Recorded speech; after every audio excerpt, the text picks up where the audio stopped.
नगर निकाय चुनाव के लिए ओबीसी आरक्षण नियमावली मंजूर हो गई है। सभी नगर निकायों में ओबीसी आरक्षण का रोस्टर अब इस नियमावली के तहत लगेगा। बीजेपी की प्रदेश प्रवक्ता हनी पाठक ने कहा है कि नियमावली अब जारी हो चुकी है। उन्होंने यह भी कहा है कि बीजेपी हर तरह के चुनाव के लिए तैयार रहती है।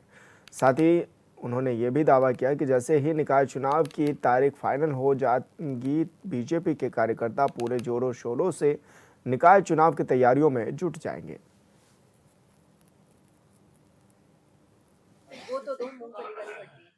देखिए, जिस प्रकार से निकाय चुनाव में डिले इसी वजह से हो रहा था कि वो नियमावली ओबीसी आरक्षण को लेकर नहीं तैयार हो पा रही थी, कुछ उसमें प्रॉब्लम्स आ रही थी, तो उनको अब सौंप दिया गया राज्यपाल जी को और जल्द ही अब निकाय चुनाव की डेट भी डिक्लेयर हो जाएगी। और भारतीय जनता पार्टी पूरी तरीके से अपने हर चुनाव के लिए तैयार रहती है, चाहे वो छोटा चुनाव हो, चाहे बड़ा चुनाव हो, क्योंकि भारतीय जनता पार्टी कार्यकर्ताओं की पार्टी है, जनता की पार्टी है और जनता से जुड़ी हुई पार्टी है। तो निश्चित तौर पे जैसे ही निकाय चुनाव की डेट आती है, तो पूरी तरीके से भारतीय जनता पार्टी का हर व्यक्ति तैयार है और निश्चित ही जीत और विजय हमारी भारतीय जनता पार्टी को ही हासिल होगी।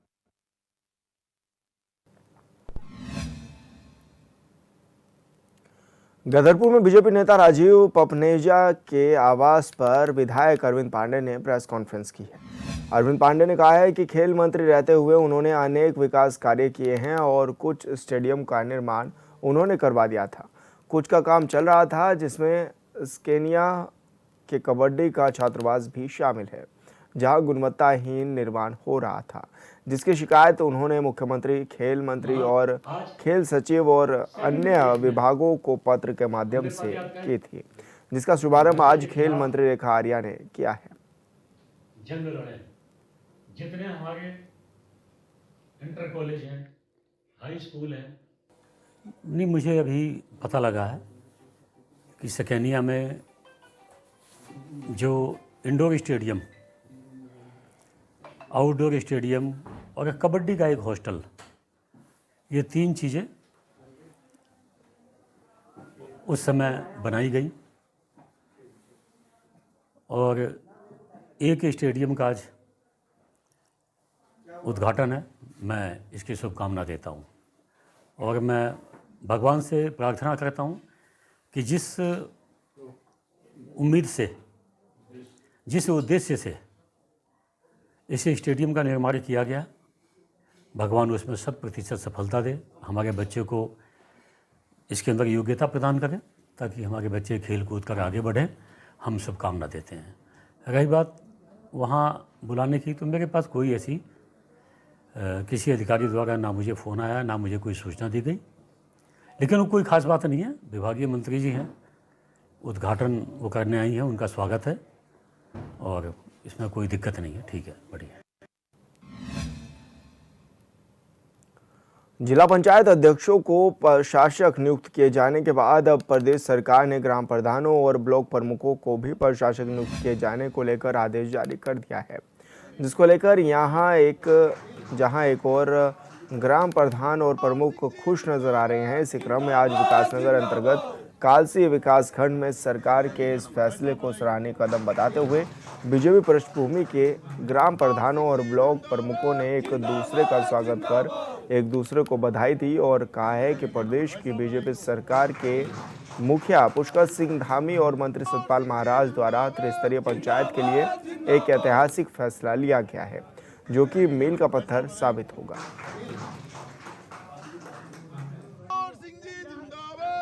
जो आज ये एक नया फैसला है, वास्तव में पहली बार ही ये निर्णय है और मैं प्रदेश के यशस्वी मुख्यमंत्री धामी जी का आभार अभिनंदन करना चाहता हूं और हमारे जो विभागीय मंत्री सतपाल महाराज जी, उनका मैं आभार अभिनंदन करते हुए ये बात कहना चाहता हूं कि प्रशासक के जगह जो इलेक्टेड प्रतिनिधि थे, ब्लॉक प्रमुख प्रधानगण, उनको जिम्मेदारी दी गई है। ये नया फैसला है, स्वागत योग्य फैसला है। और जो लोग ये कह रहे हैं कि ये संविधान में पहली बार हुआ है, संविधान में कई चीज़ें पहली बार होती है और पहली बार कोई चीज़ें लागू करने की क्षमताएं होनी चाहिए। भाजपा सरकार में वो क्षमताएं हैं। केंद्र में मोदी जी ने कई चीज़ों को नई चीज़ें प्रारंभ करी है, तो उसमें मतभेद भी होंगे, लेकिन मैं इस फैसले का स्वागत करूँगा। आदरणीय धामी जी का विजन स्पष्ट है कि किसी भी दशा में इस देवतुल्य उत्तराखंड प्रदेश का विकास का जो एक उन्होंने अभियान चलाया है, विकास को ये गति दी है, वो गति नहीं रुकनी चाहिए। वो गति का पहिया नहीं रुकना चाहिए। इस दिशा में आदरणीय धामी जी ने एक जो ऐतिहासिक फैसला लिया है, जिसको कि पूरे भारत के हर प्रदेश का जो पहला फैसला होगा, जो फैसला आदरणीय धामी जी ने लिया है, वो स्वागत योग्य। एनएसयूआई प्रदेश में सदस्यता अभियान चलाने जा रही है। भारतीय राष्ट्रीय छात्र संगठन एनएसयूआई ने देहरादून में सदस्यता अभियान को लेकर प्रेस कॉन्फ्रेंस की है। इस दौरान एनएसयूआई अध्यक्ष विकास नेगी ने कहा है कि एनएसयूआई राष्ट्रीय अध्यक्ष वरुण चौधरी ने के आह्वान पर सदस्यता अभियान चलाया जाएगा। अभियान के तहत प्रदेश से 2 लाख छात्रों को जोड़ने का लक्ष्य रखा गया है और ये विद्यालय से निचले छात्रों को जोड़ने का काम किया जाएगा। उन्होंने सरकार पर निशाना साधते हुए कहा है कि एक राष्ट्र एक चुनाव की बात करने वाली सरकार उत्तराखंड में छात्र संघ के चुनाव करने में सक्षम नहीं है, लेकिन कांग्रेस छात्र इकाई को मजबूत करने का काम करेगी।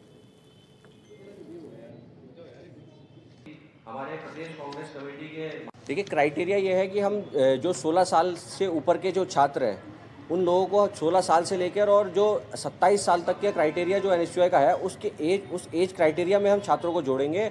वो एक किसी विद्यालय और किसी प्राइवेट विद्यालय का छात्र होना आवश्यक होगा। ये हमारे क्राइटेरिया है। इसको लेके हम छात्रों के बीच में जाएंगे और हम उन्हें समझाएंगे कि आने वाले समय में जब जो स्कूल का छात्र होगा उसे समझाएंगे कि आने वाले समय में जब आप महाविद्यालयों में जाएंगे, आप किसी वनडे एग्ज़ाम की तैयारी करेंगे तो आप देख रहे, वो छात्र भी देख रहा है कि किस प्रकार प्रदेश में धांधलियाँ हो रही हैं, पेपर लीक हो रहे हैं। इन्हीं सभी मुद्दों को लेकर छात्रों के बीच में जाके हम एनएसयूआई उत्तराखंड विद्यालय शिक्षा परिषद की 2025वीं की 10वीं और 12वीं की परीक्षाएं फरवरी से शुरू हो रही हैं। इस बार परीक्षाएं 1245 केंद्र पर आयोजित की जाएंगी, जिसमें हाई स्कूल में 1,13,690 विद्यार्थी, इंटरमीडिएट में 1,09,713 विद्यार्थी हिस्सा ले रहे हैं। यानी कि कुल मिलाकर 2,23,403 परीक्षार्थी बोर्ड परीक्षाओं में शामिल होंगे। इस बारे में विद्यालय शिक्षा परिषद के सचिव विनोद प्रसाद सिमल्टी का कहना है कि परीक्षाओं के लिए 1245 केंद्र बनाए गए हैं। पिछले साल की तुलना में 17 केंद्रों का इजाफा किया गया है और विद्यार्थियों की संख्या में भी 12,755 की बढ़ोतरी हुई है। इस वर्ष की हमारी जो परिषदीय परीक्षाएं 2025 की होने वाली है, उसकी तैयारी हमारी प्रारंभ हो गई है और परिषद स्तर पर हम लोगों ने अपने मुख्य शिक्षा अधिकारियों के साथ में भी बातचीत कर लिया है। वर्ष 2025 की जो हमारी प्रयोगात्मक परीक्षाएं होंगी वो 16 जनवरी से प्रारंभ होकर के 15 फरवरी तक चलेंगी। शीतकालीन वाली जो विद्यालय हैं उनकी प्रयोगात्मक परीक्षाएं हम लोग 1 फरवरी से और 15 फरवरी के बीच में रखेंगे और बाकी की जो प्रयोगात्मक परीक्षाएं हैं उनका 31 जनवरी तक हम लोग पूर्ण करने का प्रयास करेंगे। हरिद्वार में चंडीपुल पर आरटीओ पुलिसकर्मी का रिश्वत लेते वीडियो वायरल हो रहा है और ऐसे में वीडियो में परिवहन विभाग का दरोगा घूस लेते भी दिखाई दे रहा है। दरोगा ने बीमार व्यक्ति के सीट बेल्ट न लगे होने पर 4,000 रुपये की रिश्वत की मांग की थी, जो कि बिजनौर से उत्तराखंड दवाई लेने आया हुआ था। बता दें कि पूर्व में भी परिवहन विभाग की कार्यशैली सवालों के घेरे में रही है।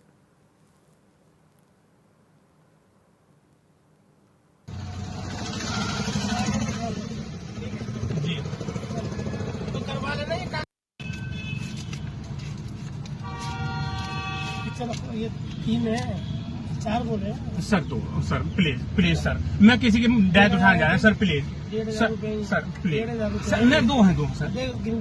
लो सर, ये बट्टे पकड़िए, ये वहाँ दें डॉक्टर को। 1 2 3 4 है सर, 2 ही।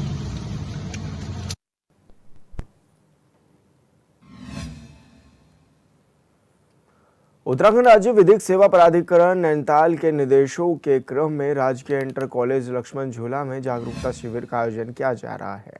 कार्यक्रम के दौरान सचिव जिला विधिक सेवा प्राधिकरण अकरम अली द्वारा शिविर में उपस्थित लोगों को महिलाओं के साथ उत्पीड़न को लेकर रोकथाम, निषेध और निवारण संबंधी अधिनियम 2013 के प्रावधान के बारे में जानकारी दी गई है। इसके साथ ही पीड़ित या पीड़ित पक्ष को शिकायत दर्ज करने की प्रक्रिया और उसके समाधान की प्रक्रियाओं को भी विस्तार पूर्वक बताया गया है। बच्चों और बुजुर्गों, ये ऐसा धारा 302, 420 सुनिए। दिसंबर 2024 को एक बहुउद्देशीय शिविर जनपद पौड़ी के समस्त राजकीय विभागों के साथ मिलकर यमकेश्वर ब्लॉक में किमसार के एक जनता इंटर कॉलेज में आयोजित किया गया है, जिसमें वहाँ के आम जनमानस को न केवल योजनाओं के बारे में बताया गया बल्कि राजकीय विभागों के सहयोग से जो भी लाभ वहाँ पर मिल सकते थे वो भी वहाँ पर उनको प्रदान किए गए, उपलब्ध कराए गए हैं, चाहे उसमें राजस्व विभाग के हों, समाज कल्याण विभाग के हों,